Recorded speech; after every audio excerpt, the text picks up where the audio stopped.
Live? We're live. Live on everything? No, not Instagram. Not on Instagram?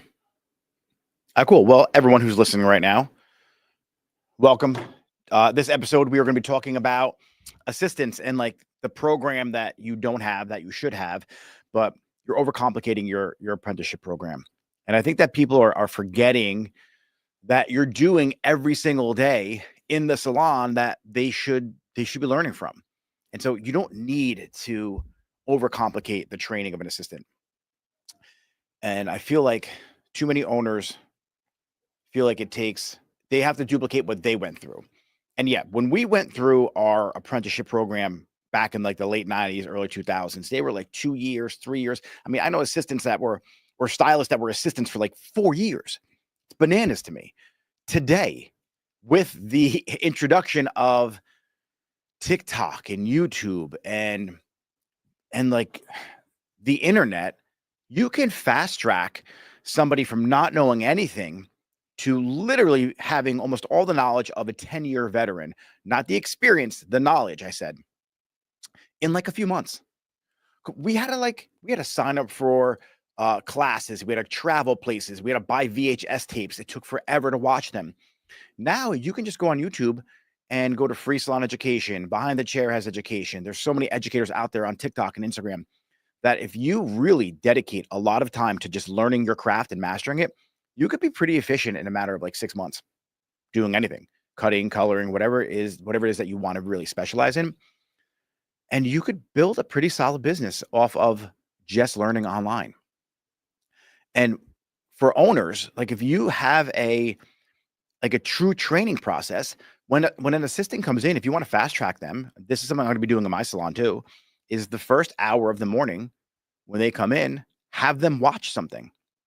Second hour, they're going to do a haircut, what they just learned. And like you could do this every day. And then during the salon day to day, what I do is I have each assistant ask me 3 questions, at a minimum of 3 questions at the end of the day on something that I did that they were unsure of. And what this does is allows them to now start thinking and observing me in a way that makes them curious. Why did Nick tone with a 903 instead of a 93? Why did he mix a 9 and a 93 this time? I'm confused. Why would you do that? Well, Kate, we ran out of 903. And so what I did was I made it. And so you have to honestly like tell your assistants everything you're doing and why. Because the better you train them, the less they need you when they're on the floor. And then you have more time to go build a salon. And so a lot of people gatekeep their strategies and ideas out of fear of the assistant leaving and becoming a stylist and going somewhere else. Listen, if you own a business, if you're an owner of a salon, it is your responsibility to train your team to the best of your capabilities. And if you can't do that, then bring someone in to train them.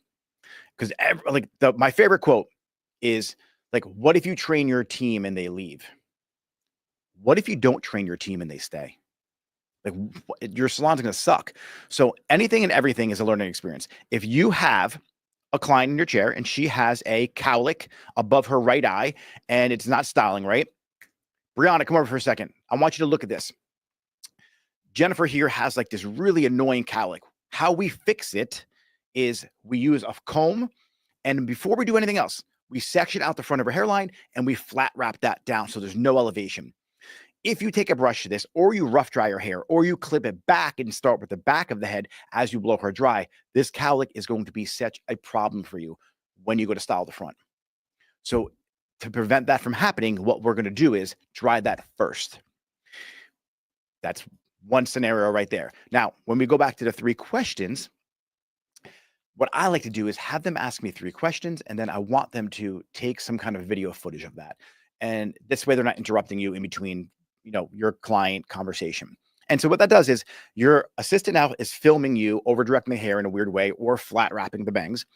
At the end of the day, she's going to be like, hey, you were doing this weird thing with the comb and you blew your bangs at first. And you're going to be like, well, I don't know what you're talking about. And then she's going to show you the video right there. Like, what were you doing here? Oh, Jennifer has a cowlick right here. And the reason why I did it this way was because I wanted to show her, or I wanted to get rid of that that cowlick. So if I put a brush in it and everything I just explained to you, she's going to explain to the assistant. So whenever you have a client and her hairline's kind of tricky, do that first. Guess what this does for you? Because everyone complains about not having time for content. You take that reel, you use that as a social media post. The question's the hook. So a format for every social media post is hook, story, call to action. Now you got content, you have the context of the video. If you're struggling with curtain bangs or styling your hair because of cowlicks, here's one tip that will work. And then you just put that into the caption of the Instagram post. And now you have social media content, and you have a stylist or a future stylist on your team who knows how to handle that situation. And so the best thing is now you have her do this in a living Google Doc. When I say living, it means you're always adding questions to it, and you just keep on adding to the top, and it keeps on pushing more questions down. And then every day you're adding 3 questions to it, and you could put a link to a video if you wanted to. And then what you do is this. After a year, when that person's ready for the floor, you take that Google Doc, you upload it to Claude, ChatGPT, some kind of AI, and you have it create you the official handbook for that person. So they actually have a thing now that they can use to reference.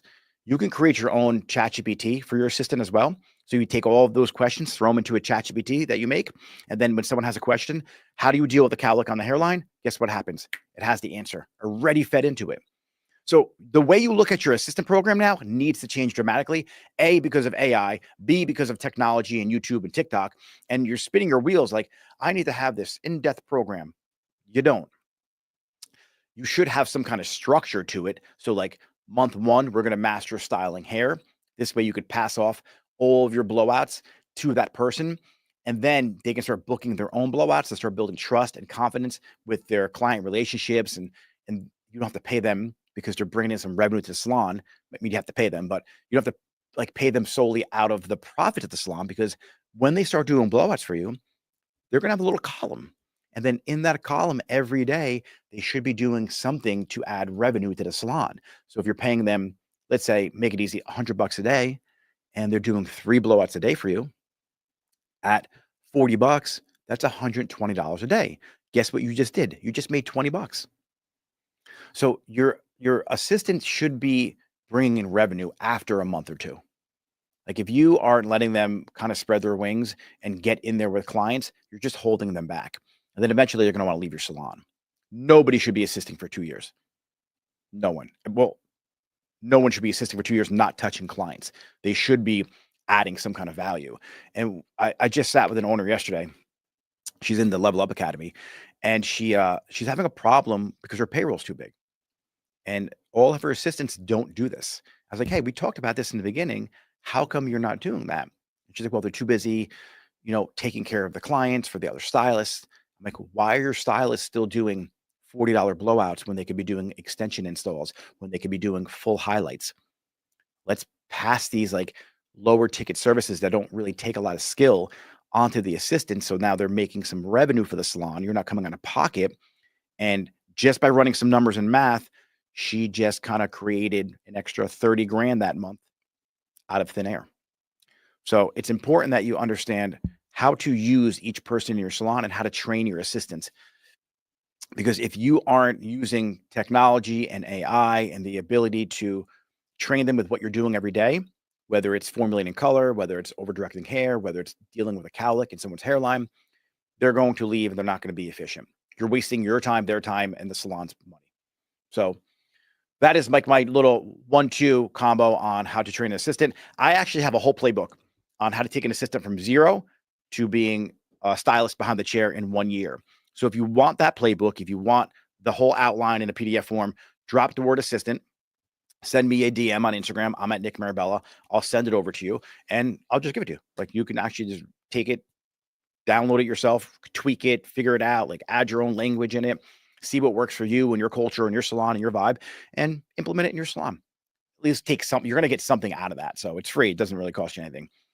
And if you're like, holy shit, like this is really cool, I want to learn more, there is something called the Level Up Academy. This is where I take owners from just being stylists behind the chair and make them into real entrepreneurs and CEOs. So you start thinking like a business owner, not just an artist behind the chair. James, we're going to have some Q&A. Yeah. We're gonna chat if there's any questions in the comments here. Guys, drop questions if you're struggling with an assistant program. Cosmetologist, DM Nick, the assistant, instead of putting it in the chat. Yeah. We have to get the live chat automation going on. Yeah, we got to get that going on. We have,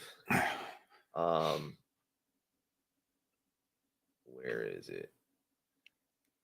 Oliver Farley said, check your DMs. Oliver, you sound like a salesperson to me. This probably is. Sammy's in the chat. Sammy. He said, I used to do that in bartending. I would make all the bartenders for lunch shift read the sports and business page of the newspaper, dating myself here, my bar days, but they were versed when customers came in. So I'm guessing that was to an early point. I'm learning how to have conversations. Good. Then we have, let's see. Guys, if you have a question about your assistant program or how to get an assistant to be fully booked behind the not fully booked, but fully ready to be behind the chair in a year, rewatch this live if you're tuning in now. And if you have a question about why something's not working with an assistant or why you keep losing money because you're not using assistants properly, drop a question in the comments. How do I know if I'm ready to bring on an assistant? Do you own a salon? Do you work in a suite? Like you know you're ready to bring on an assistant. Here, actually, screw that. Bring one on. Bringing on an assistant is going to force you to make yourself busier or go broke. So it's like if you never had an assistant before, right? First, if you're a stylist that just does like one client at a time, it's silly to me, and you're not booked like one after the other, you may not need one. To me, though, an assistant isn't just someone who washes hair. If you're in a suite and you're busy, they can answer the phone for you. They can wash your bowls for you. They can learn from you. They can help you with social media. There's so much they can do. And the whole point of doing this, like, you're here to make money. You're here to create financial abundance for yourself and also make people beautiful. All these people out here are like, I only do one client at a time because I want to have a good experience. Well, guess what? If you truly are amazing at what you do, you're limiting the amount of people that you can actually make beautiful because you're so damn slow and you don't want to use an assistant. To me, I love making people feel beautiful. When I do their hair, they feel better when they leave than when they came in. That's my job. Look prettier, feel better, happier, smiling. Why would I want to do that to more people in a day? Why would I limit myself to one person or two people a day because I take 7 hours for a full highlight? That's insane. So having an assistant helps you do more people in a day, which helps you make more money. And if you have more money, then you can do more things in life, invest more in your education, and have more impact in the world. And I don't care what anyone says. Money solves a lot of problems. So if you don't think money, I'm not saying money is the foundation of happiness. I'm just saying, have you ever seen a guy driving a Ferrari not smiling? Very few people. But how great would it be if you do love impact on the world and you are a busy hairstylist to be like, wow, I'm going to open a salon and I'm going to teach 10 people how to do what I do. And then you grow a team of 10 people who are all doing $100,000+ a year. And now they're able to support their family and go on vacation with their family and put their kids through college, pay for their grandma's house, whatever they want to do. Like, there is a lot of reasons of why you should really focus on being as successful as you can be.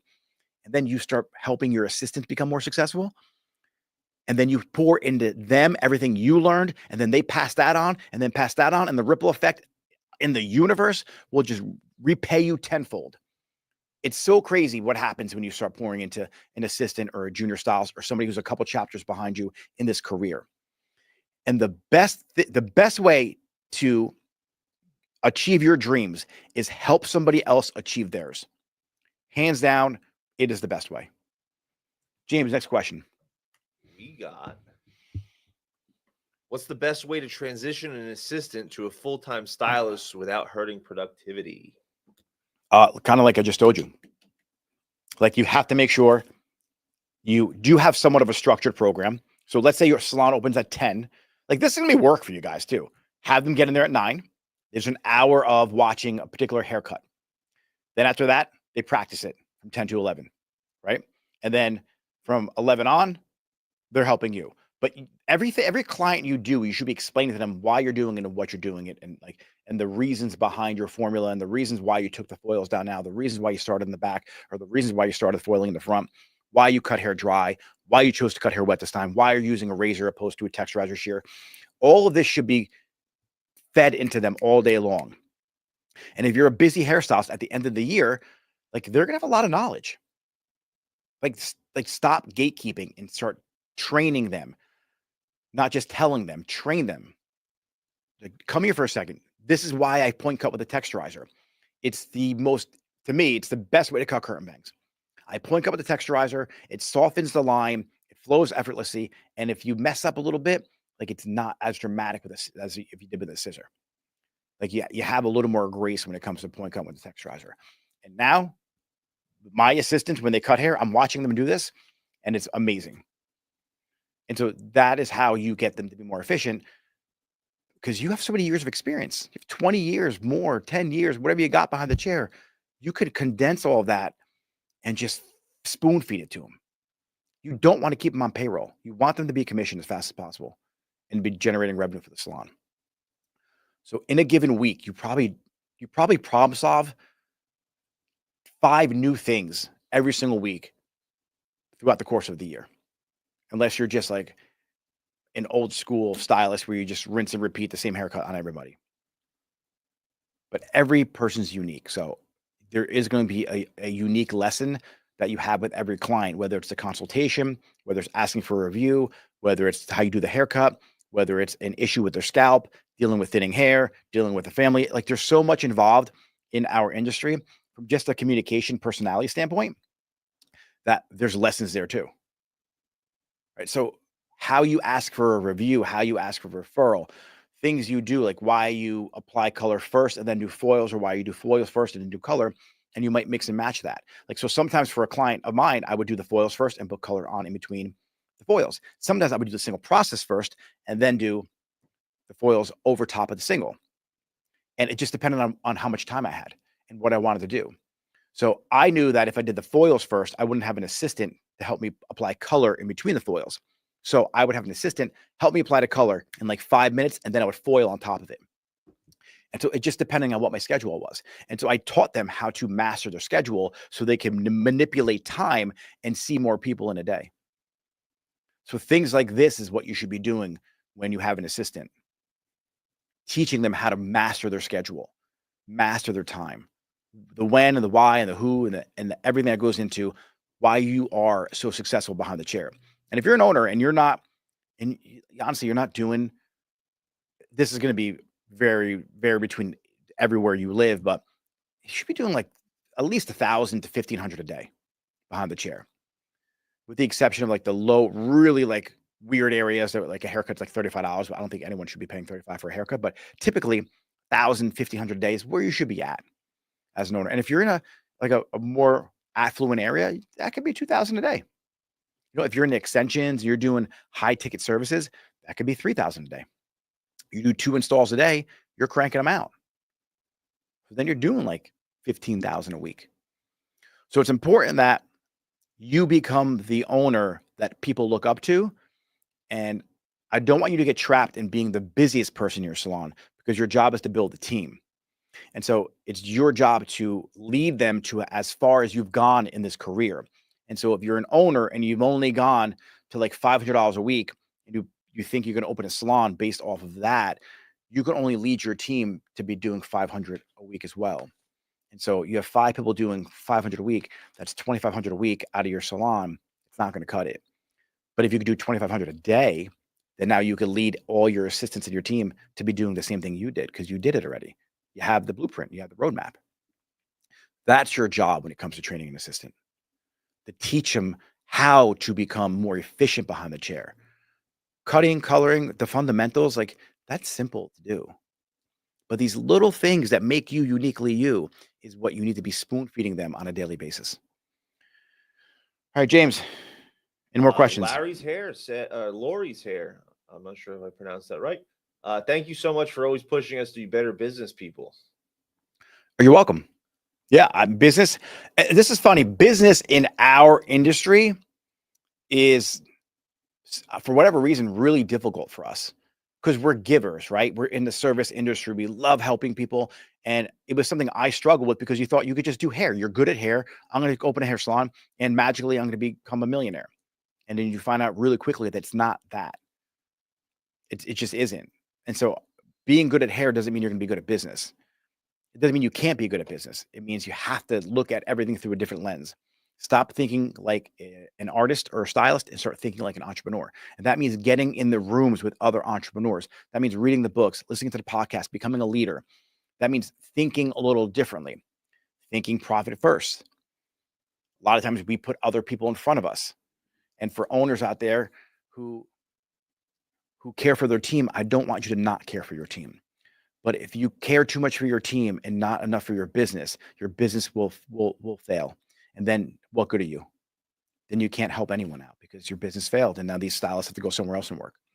So the best way to truly care for your team and love them is to become better at business so you can keep your salon open longer. And then you could have and build and take care of these team members in a profitable way. And then you teach them how to be business owners. And then if you really care for them, then you help them evolve and go to what's next, which is maybe opening a salon themselves. And then next thing you know, you have like 15 salons and you're a partner on all of them and everything's running smooth and efficient. And then that is your way out of the industry without having to trade your time for money anymore. All right, James, 2 more questions. Do you recommend hiring one full-time assistant or multiple part-time assistants? That's actually a beautiful question. This question is great. So if you are by yourself and you're really busy and your assistant gets sick or can't come in, you're kind of beat. So if you have 2 part-times, you can always have some kind of rollover, right? Or if someone goes on vacation. But then it's like, are you giving them enough where they can only have one job and they're not being distracted working somewhere else? And so it all depends on how busy you are as an owner. If you're busy enough to have 2 part-time and also educate them on the times they're not working behind the chair with curriculum, then I would do that. Here's my roadmap for you, actually. Have one assistant, work your ass off to get that person really busy behind the chair. Like start taking clients, like efficient, right? As fat, like 6 months, you want them taking clients. Then hire the second one part-time. Right. So half the time your first assistant's helping you out, half the time they're doing like their own clients, right? Then you start passing people off to the assistant as they're on the floor. Now that new assistant's kind of helping them out, also helping you out. Once you do that, then it's time for you to hire a third or hire another stylist because now you have an assistant for the new stylist too. So now that person who is used to having an assistant has some help. Now you're building your own team. So that is what I did. Like I hired one person, got her to be good behind the chair. Then I hired the next person because I was pretty busy. She started taking clients. Then I started giving that person clients. Next thing you know, I hired a team. Like I hired 3 people who were pretty busy. These people now were too busy to actually help them out because they're doing hair. There was some downtime that they could help out. Then I hired 2 fresh assistants who didn't know what they were doing. They then picked up the slack of the towels and everything else. And so single-handedly, when I first opened the salon in Fairfield, I built 4 people pretty much from scratch. And then from there, I hired 3 more who were busy. So then we had 7. Then I hired 2 more assistants that were kind of in between. And then next thing you know, we were at like a staff of 12 within a year and a half. So you have to be aggressive with it.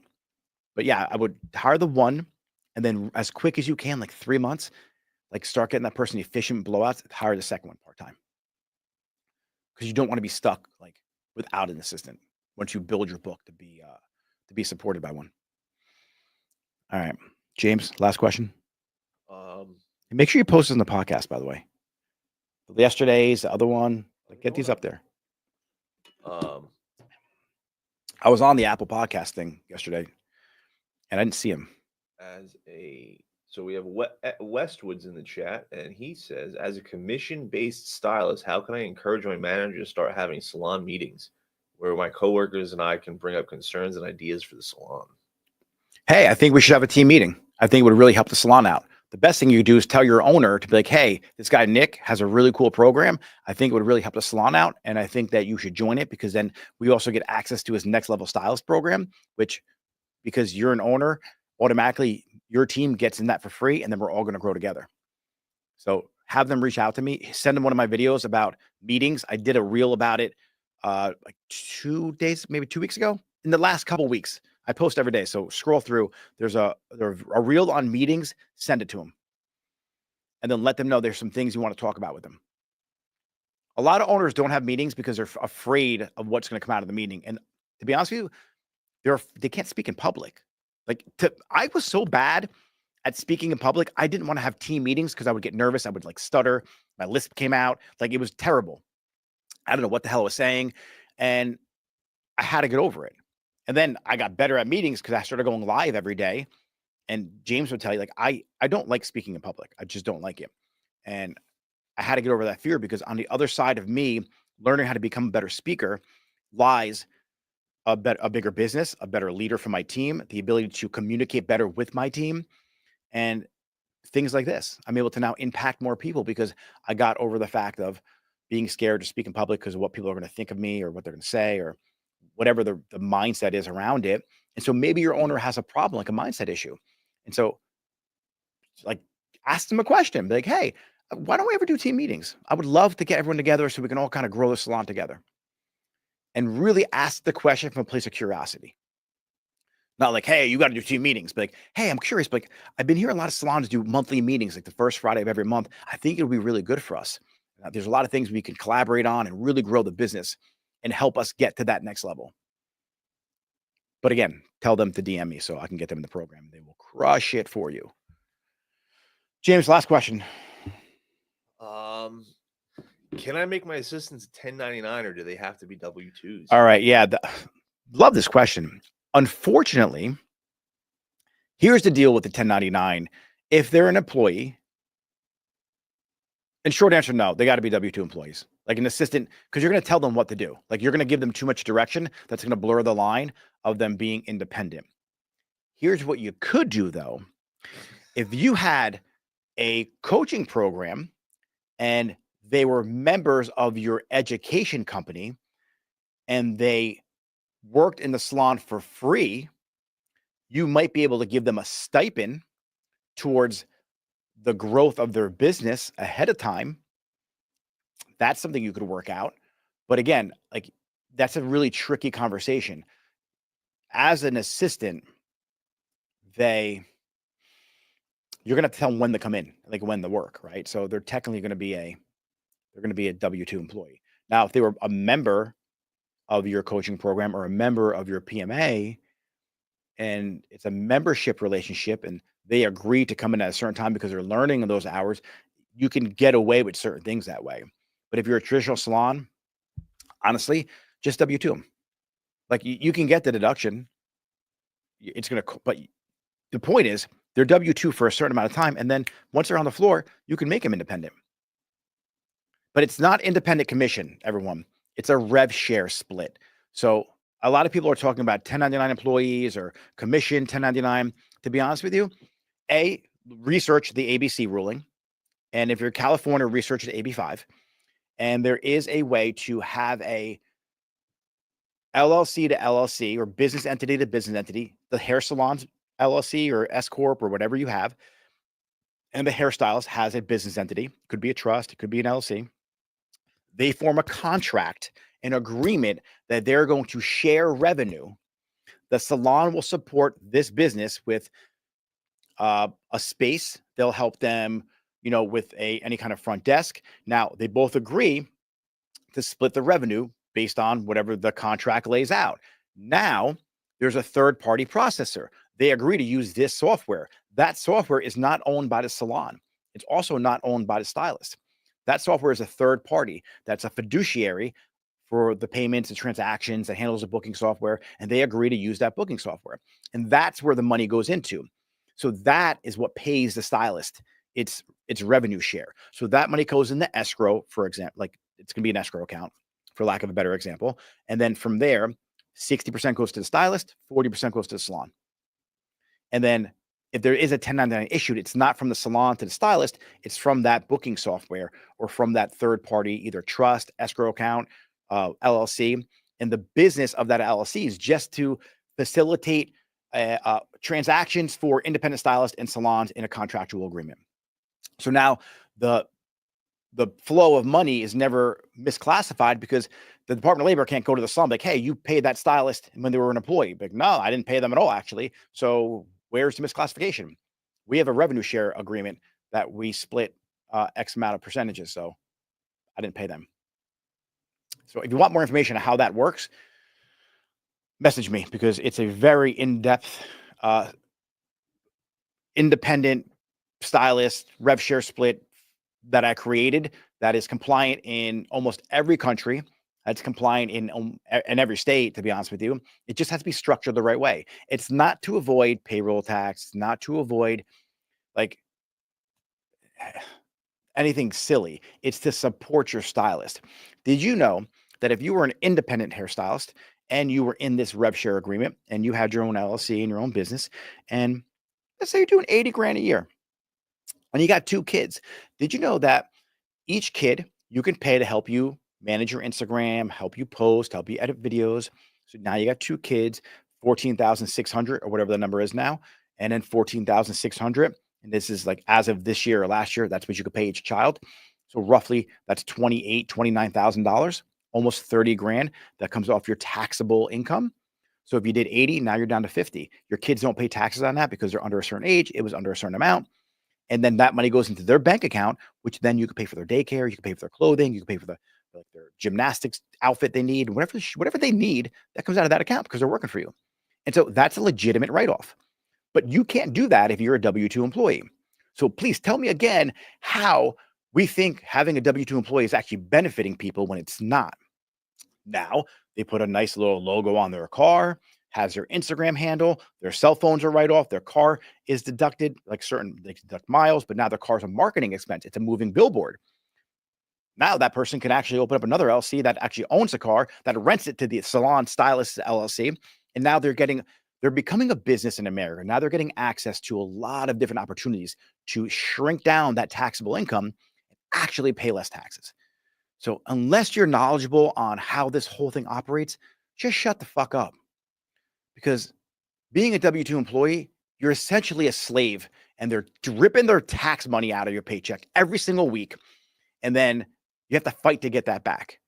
Whereas if you get all the money up front and you structure your life in a right way, that dinner with your friend where you did her extensions and you talked about replacing them again is pretty much a business expense.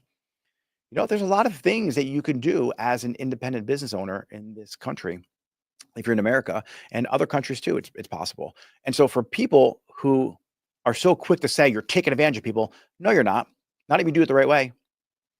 And now guess what? That person can become an affiliate or become an influencer and start getting revenue from posting TikToks and other social media content where they're selling shampoos and styling products and curling irons off of their TikTok live. And that funnels into their LLC too. So you're teaching them how to be real business owners. I don't need employees.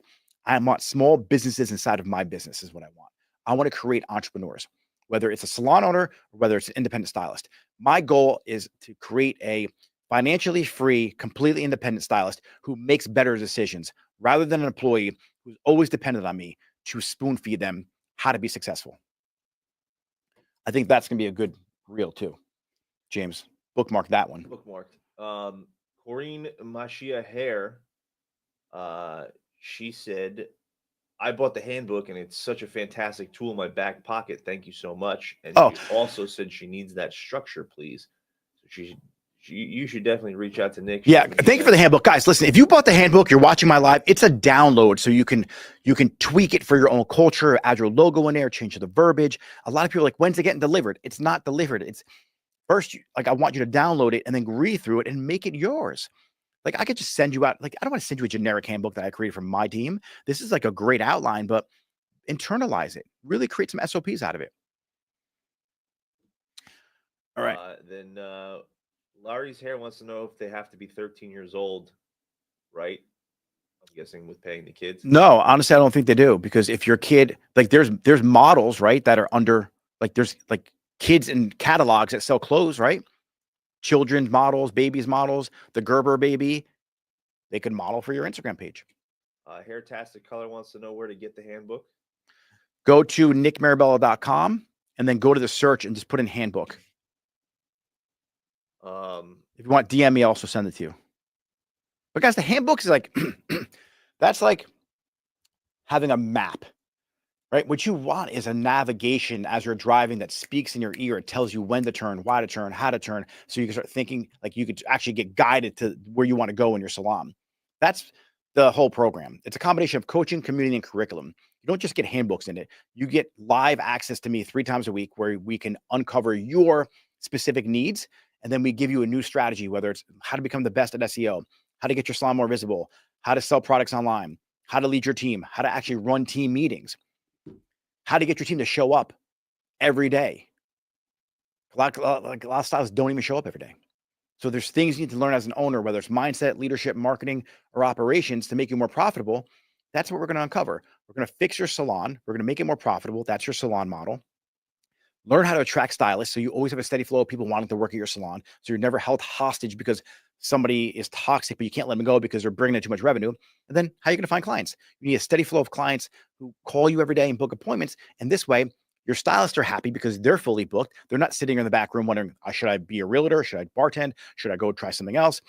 No, everyone's happy. Everybody wins. So those are the three systems we're going to implement in your salon. And then you're going to learn how to really be an entrepreneur and be successful as an owner, not just a hairstylist. All right, ladies and gentlemen, that is today's live. I got a call coming up in a little bit I want to prepare for. So everyone, thanks for watching. If you're watching this on YouTube, make sure you click subscribe, make sure you follow or hit the notification bell. If you're on the podcast, thank you for listening on the podcast. I try to put this out everywhere. And thank you very much, everyone, for listening to this live or this podcast or whatever the platform you're on listening is. And if you guys are struggling, if you have a question, if you need, just want another perspective, shoot me a message on Instagram at Nick Marabella. I'll be happy to help you out. I got a ton of free resources. If you're confused about profit, there's profit calculators on nickmarabella.com. Go to the search and put in calculator. There's 5 of them right now that could help you figure out what you should pay in commission, what kind of salon you should have, whether it's rental, commission, hybrid. It's all on there for you. I'm going to keep on updating them as time goes on. So thanks for watching, everyone. Enjoy the rest of your day. I'm out.